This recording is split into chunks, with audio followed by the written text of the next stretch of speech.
So you think the U.S. news media is telling you all you need to know about the Middle East? Think again. We'll delve into that next. This program was made possible by funding from the UCF Global Perspectives Office.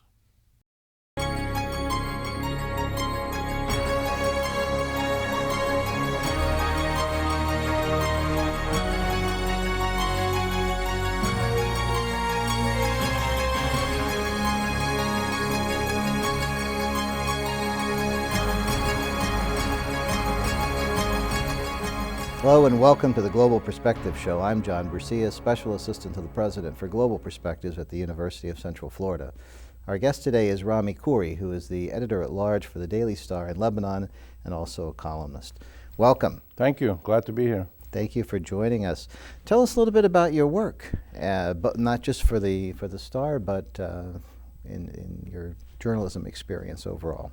Well, I've been a journalist in the Middle East for almost 40 years. I graduated from the United States, Syracuse University in journalism, and then went right back to Lebanon. I'm Jordanian Palestinian by nationality, but I went to work in Lebanon in the early 70s and then moved to Jordan in 75 and spent 27 years in Jordan, and then moved back to Lebanon 5-6 years ago. But all over this career I've been a newspaper editor, I've written books, I've had a TV show, radio show, I've written about archaeology, development, politics. But politics has always been, the main theme of my work because it's so overwhelming in the Middle East. But I've also paid a lot of attention to some specialized issues that interest me. Archaeology is one. Maternal and child development issues are critically important, so I've always had an interest in that and done some work with people like UNICEF and others where you really get to do some serious research and then write about it. But we keep getting pulled back to the political situation. Anything we write about has a political angle, and I still write a column twice a week which gets syndicated, published around the world. In fact, this week I had a column about the WikiLeaks published in the New York Times. WikiLeaks. Yeah. Let's talk about that in a second, but before we get into that, could you tell us a little bit about how being a journalist is different in the Middle East than it is in other places? Many of our audience members are going to be familiar with news media in the United States, but what would be the main differences in how you go about your work? The main difference is that most of the media, the overwhelming majority of media in the Middle East, are not financially viable and independent. Somebody funds them and supports them and subsidizes them. Historically, it used to be the governments that controlled everything. They had to license everything. That still is the case in most places, but you have a lot more independent media now that are either offshore, so you get something like Jazeera TV based in Qatar, but they broadcast all over the region, or Haya newspaper, which is a leading Arabic paper, published out of London, but distributed all over the region. So the media is much more independent now in terms of direct government controls being much less, but they all still need somebody to provide the funding to help them remain in business, and therefore the media tend to have an ideological edge to them. And so it makes it more complicated for the reader. If you're in Lebanon or Jordan or Kuwait or somewhere and you want to read about what happened yesterday, you should read 2 or 3 different papers to get the right and the left and the center view, and then you put them all together. Well, that's a good idea generally, no matter where you are. Well, the polarization that we experience in our region is also now happening in much of the Western world. Here in the United States, of course, if you look at CNN, MSNBC, Fox, it's all over the place. And so you've really got to look at several sources. Internet, satellite TV, and even cell phones now. A lot of people get their breaking news on cell phones. These technologies have changed the way people relate to the news business. So you tend to get your headline news, breaking news stories through electronic means, and therefore the print media or the in-depth electronic TV and radio, they tend to do a lot more analysis, feature stuff, or they just do political entertainment, which is 2 guys like you and me sitting down here and arguing with each other. Of course, we're not going to argue because we are in an academic environment and we're trying to help people learn, and we learn from each other.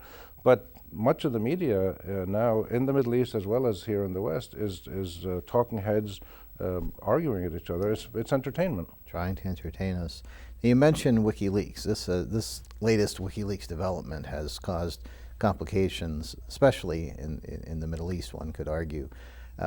How does that affect what you do when you have an electronic medium such as this introducing information that wasn't meant for public consumption? The WikiLeaks phenomenon doesn't directly influence what we do as journalists. What it influences is the environment overall. For instance, many of the Arab leaders come out looking pretty bad in the WikiLeaks, at least in what's appeared so far, particularly in terms of asking the United States or even Israel in some cases, the Arabs asking the US or Israel to attack Iran or do something about Iran because they're worried about Iran. And of course they never say this in public, but they say this privately to diplomats, and now it gets published. So there's a problem for a lot of Arab leaders who have been exposed in a way as being duplicitous to some extent, saying one thing in private and one thing in public. They won't publicly say that they're afraid of Iran and they want it to be attacked. In public they say, well, we have to deal with it diplomatically and we don't want a war in the region. But privately they say something else. So this creates problems. Now, the ramifications of that are not clear yet. It's going to take some time. But I think it's going to increase a little bit the criticism of some of the Arab leaders by their own people. It'll put a little bit more pressure on them. But the Arab leaders are very good at staying in power. Some of them have been there for 30 and 40 years. They're not really susceptible to being overthrown or to even changing their policies. So this is one of the problems in the Arab world, that you've got non-democratic systems with leaders or families that stay in power for decades and decades and decades, and nobody can do anything about it. It creates great frustration. And this is why you see all over the region so many other movements, Islamic movements, tribal movements, democracy and human rights movements, businessmen's associations. All these other movements are emerging because people are not able to express themselves politically in a serious way through the existing mechanisms of governance, the parliament or the parties, and they look for other means to express themselves. And so we have a rather dynamic situation in the Arab world, which unfortunately is not well reported here in the United States. The American media doesn't do a good job of transmitting to the American people an accurate view of the nuances, the variations, the depth, the pluralism, the dynamism of Arab society. And that's all there. It's a very dynamic, active place. All you hear about in the U.S. mostly is terrorism or Arab-Israeli stuff or people criticizing the U.S. The variety, the dynamism in society is not well documented, and people need to understand that better. Is the job that's being done in terms of reporting domestic U.S. politics that much better on the part of the U.S. news media than it's doing in terms of the Middle East and other parts of the world? I mean, it's better, but you're still getting a lot of the sensational content. But if you look at the American, I know the American media well. I work with them and for them. I've done so for years and years, so I know them intimately from the inside, and some of my best friends are journalists, as they say. But the American media, if you look at, say, the American media coverage of, say, the immigration issue in the U.S., which is hotly contested, or the taxation issue now, I think the media coverage is pretty good. I mean, it's dramatized sometimes, it's very ideological, but you sift through all this stuff and you're getting every possible viewpoint that you want. So if you wanted it, you'll find it. Yeah, it's there. They're putting all these views out there, and you have some really good, serious reporting and analysis as well. They don't do that, the American media doesn't do that for reporting on the Middle East as much. But the U.S. media can do foreign reporting very well. I think they did a very good job in reporting the transition in the Soviet Empire, for instance. If you look at American news coverage, say, of China today, I think it's quite good. They talk about the economic growth, but they talk about the stresses, they talk about the poor people who are marginalized. They get into the society and its nuances. Now, why is that? Is it because China is such a big, important, rising power, and the Middle East is a group of smaller countries that isn't perceived to be as significant? Or is it the fact that those sensational stories like political violence and such is what helps? I think there's several reasons. One of them is the fact that the U.S. is fighting two wars in the greater Middle East. I mean, there's a direct American presence militarily. It's an area where the U.S. is deeply involved, and therefore coverage tends to follow sort of national security instincts. The media in the U.S., by and large, lets itself be guided by the government in terms of writing about the Middle East. So, for instance, coverage of people like Hezbollah and Hamas, these Islamist movements that are very strong, very legitimate in the Middle East, but are seen in the U.S. to be, bad guys, violent people or whatever. And that's very much because the U.S. government sees them that way. You have also the Arab-Israeli conflict that is a big influence on media coverage. The Arab-Israeli conflict tends to dampen serious analysis of the Middle East. You have also historical hangovers. The American media coverage of Iran, for instance, I think is particularly bad. Partly because people are still angry about the embassy takeover and the hostages and stuff like that. You have the whole overreaction, I think, to terrorism, overreaction to 9/11. 9/11 was an awful crime. It was a terrible criminal activity, and the people who did it need to be caught and brought to justice and use every possible means. But there's been a massive overreaction in American culture, politics, and media. Academia has been better, by the way, but government and media have overreacted by trying to look at everything through a religious lens, and Islam and Islam and Islam. And it's not really about Islam. It's about either a bunch of criminals or people who are politically motivated to take action for some reason. And therefore, the media hasn't done that analysis very well because of this emotional overreaction. So there's various reasons why the Middle East is not covered as well as some other parts of the world are. But if you were to make recommendations on how the U.S. media could do a better job, what are a couple of examples of approaches you would suggest? I think the first thing that should happen is that people should travel to the region more. For instance, a foreign editor of a medium-sized or large newspaper or a TV station should go to the Middle East. Going to a foreign country is the best way to really understand more accurately what is the reality out there. So, I've never been to Brazil. I have images of Brazil, but I'm sure if I go to Brazil, I'm going to learn all kinds of new things that I didn't know. I went to Iran the other day for the first time, and I learned an amazing amount of interesting things that I didn't know. So I would say that people should travel, and that would then help them understand the nuances, which they can then work on in their day-to-day professional work. The other thing I would encourage is more interaction, more exchange of journalists. This is something I tried to work on when I was editing newspapers in the Middle East. To have American, European, Arab, Iranian, Turkish, Israeli, other journalists exchanging places for like a month, to have a news photographer, an Arab and an American exchange places for a month. Photographers can do their job. They know what to do. And it'll open up whole new worlds to them about being more sensitive to other people. And I think the third thing is to develop some kind of feedback mechanism. For instance, if you're an American newspaper or TV station, put together a little advisory board of a few Arabs, Iranians, Turks, Israelis, Cypriots, whatever, Pakistanis, people from, say, the Middle East, and let them once every month or two come and have lunch with the managers or the editors of the paper and just say, look, we feel this has been really badly reported, we feel this has been distorted. Get regular feedback that is designed to be accurate, constructive, and professionally relevant, to let you do a better job. So the media needs to be better in terms of its accuracy. Ideology is none of our business. If you have a TV station and you're right-wing or left-wing, you're free to do what you want with your station.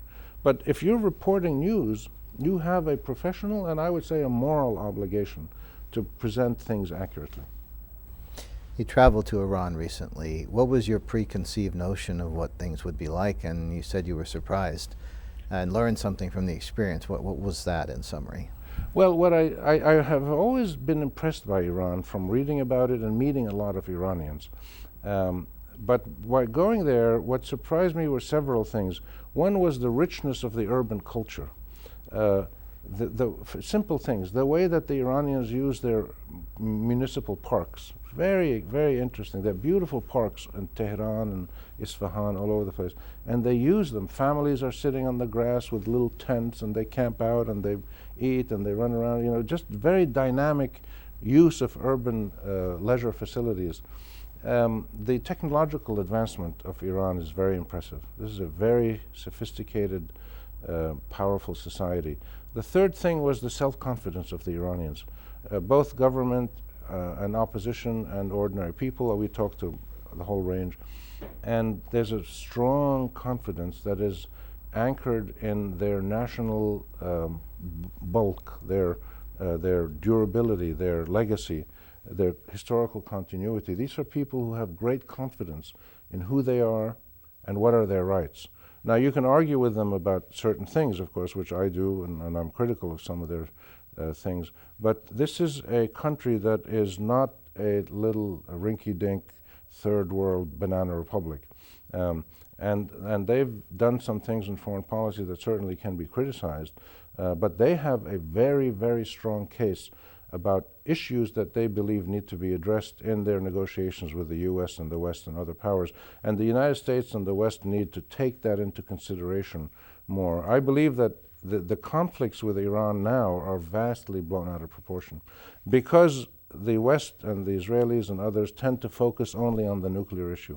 And the Iranians are saying, we are not just a nuclear people. We are a people with a whole bunch of issues, legitimate grievances, historical, contemporary, and we'd like to discuss all of these things with the Americans, with the Europeans, with the UN. So I learned a lot about those kinds of dimensions in Iran, which made me feel that the problems that are related to Iran are all very solvable problems, I believe. Of course, the nuclear issue is the one that is most sensational, and depending on where it goes, it actually can pose an existential threat to somebody. So I think that it's understandable that people would be focused on that. That's rather right. than on It's some of the other. understandable that they would focus on it, but it's not understandable that they would make it the only topic of discussion. And I think it's unreasonable for people to see Iran only through the nuclear lens. So it's okay to tell the Iranians, we need to sit and talk about your enrichment. Absolutely. The Iranians are perfectly willing to do this. They say, look, we have a right to enrich for peaceful purposes. The Iranians have allowed the UN system to inspect their facilities intimately for years.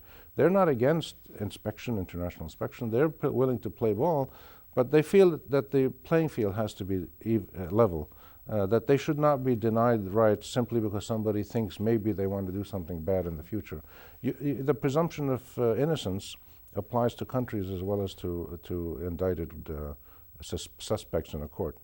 One of the issues regarding Iran that's of great interest to me is the whole political process. We saw a tremendous and actually impressive experiment with pluralism and democratic practices in the 1990s that sort of went in a different direction in the 2000s, and I think people are interested in what's going on politically and the divisions between various groups. Did you develop a sense of what was happening there in that regard, or was that not a focus of what you were? No, we were interested in that and talked to people, and clearly, first of all, the Iranians have a long tradition of pluralism within their society.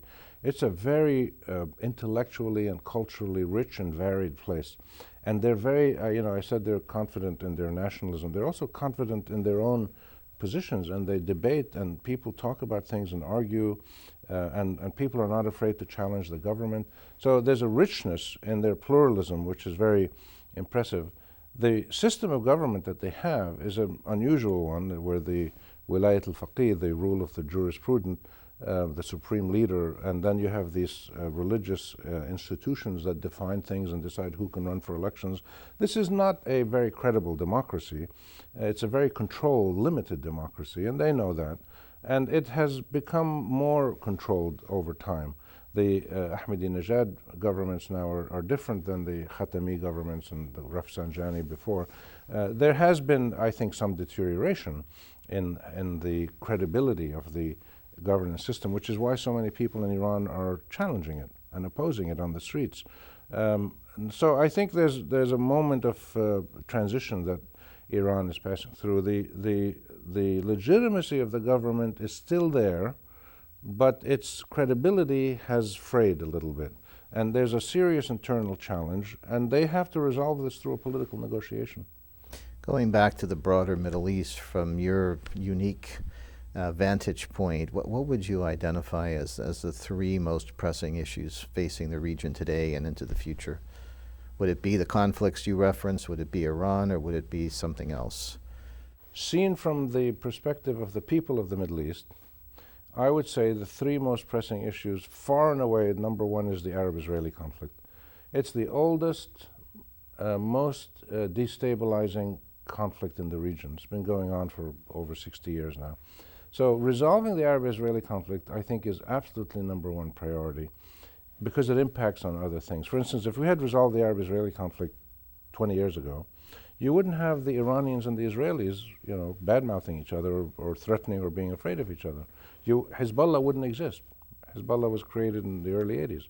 If we had solved the Arab-Israeli conflict, there was no Israeli occupation of South Lebanon, Hezbollah and Hamas would not exist. So solving the Arab-Israeli conflict is number one priority.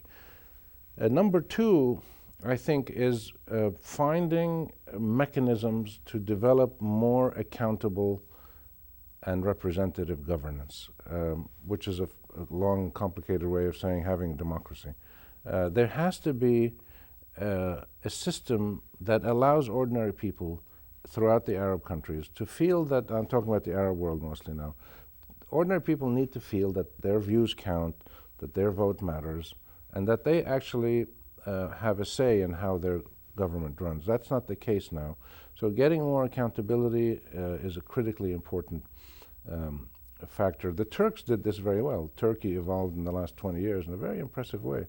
The Israelis have always had a democratic system, which is fine for most Jewish Israelis, but for Arab Israelis, they feel they're second-class citizens. So there's still a problem because of the Arab-Israeli conflict that impinges on some aspects of Israeli democracy for the Arab-Israeli citizens. And the Iranians have had various kinds of systems under the Shah, now under the Islamic Revolution, and they all have their problems. So accountable, pluralistic, representative democratic governance, I think, is number two. And number three issue, I think, has to be the how do you take the 150 million young Arab men and women under the age of 30 and propel them or allow themselves to propel themselves into a trajectory of economic dynamism, cultural creativity, political participation, to get that incredible mass of educated young people being contributors to national development, prosperity, and stability. Right now, that's not happening. Young people are largely frustrated politically, culturally in many ways, the constraints on them, partly for social reasons, partly for political control reasons. They're not contributing in a dynamic way. The best young people are leaving, coming to the US or Europe or somewhere. So you've got, I think, those three, Arab-Israeli, young people in the region, and democratic governance, I would put as the top three. And as you consider those issues and others looking into the future, are you optimistic or pessimistic? It's so easy to be pessimistic about the Middle East because so much seems to go wrong in a very, very predictable way, and a lot of people just sort of throw up their hands and say it's always going to be this way, but I know you have a different view. Yeah, I think that I'm more optimistic in a slightly longer time frame. I think in the next 5 to 10 years, things are going to be tough because you've got the Arab-Israeli issue, you've got economic stress, environmental stress, the Iranian problem, Iraq, Afghanistan. There's all kinds of live issues that are creating big problems. But in the long run, I'm more optimistic. Simply, I live there, I've spent most of my life there, I travel around the region, and what you see everywhere, without exception, Israel, the Arab countries, Iran, Turkey, everywhere, you see huge amounts of young people who are educated and who understand the weaknesses of their societies, and each one has different weaknesses, different problems, and they want to make things better. And they're pushing and pushing from within their societies.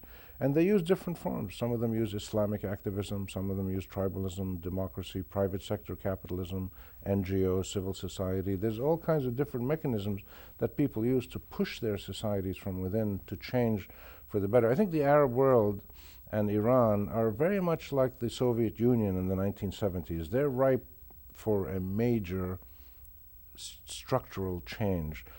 What we don't know is, who is the Lech Walesa of the Arab world? Who is that individual that will lead a small group of people in a little corner of this world, this Arab world, that will start a movement that 10 years later will change the whole political and economic structure?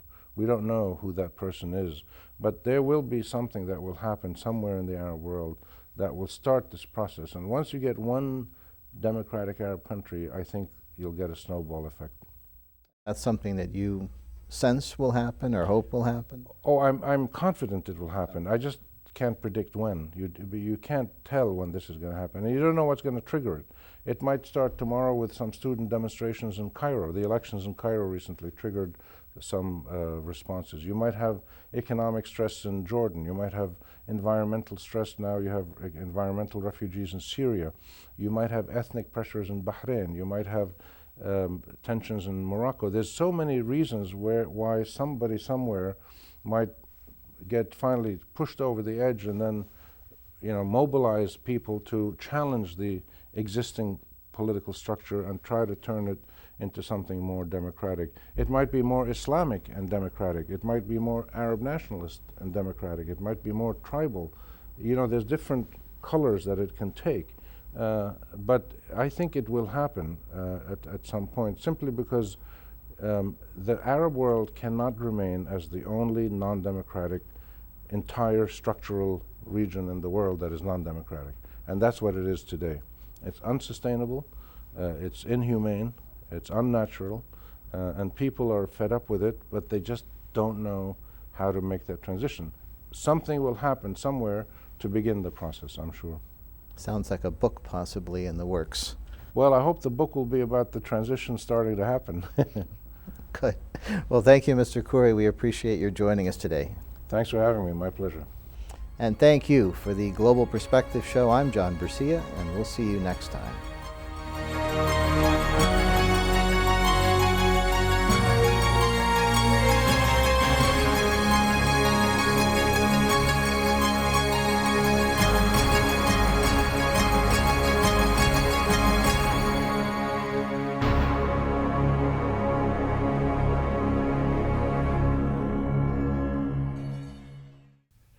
This program was made possible by funding from the UCF Global Perspectives Office.